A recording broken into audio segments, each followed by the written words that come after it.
And then we start to talk about a subject, consciousness arises, awareness arises, self-consciousness arises, a sense of agency arises.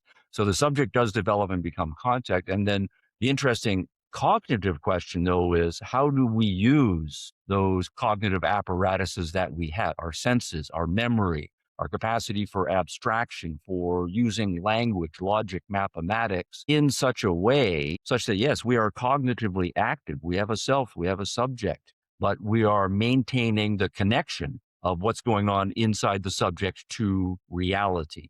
That's the project. And that any position that ends up saying, well, we have to try to dissolve the subject in order to let reality in, that's already a mistake.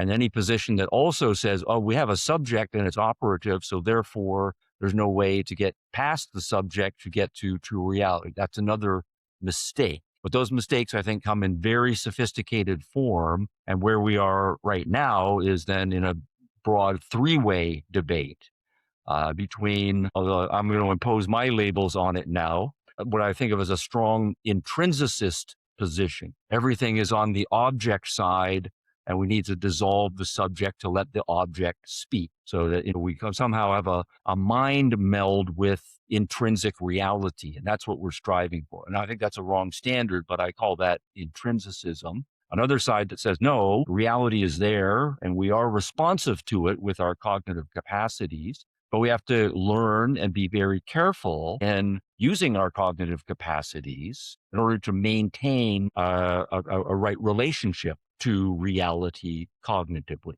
That's a lot of work, and we're still learning about a lot of that. But that's the ongoing project versus, and I'm calling that objectivism, solo objectivism, maintaining the contact of my mind with objects in reality. And then the third position ends up kind of being, disappointed. We don't see how this objective project can work.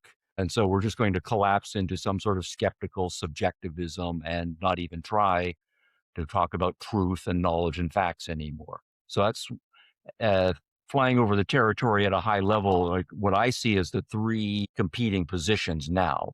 Which sort of amounts to slapping into the guardrail on one side of the highway, slapping into it on the other side of the highway, or negotiating your way down the highway, so to speak. Yeah, that's a nice self-correcting metaphor as we are traveling along. And hopefully we're learning as we go along that we slapped into this guardrail right at one point, how to correct so we don't do that again.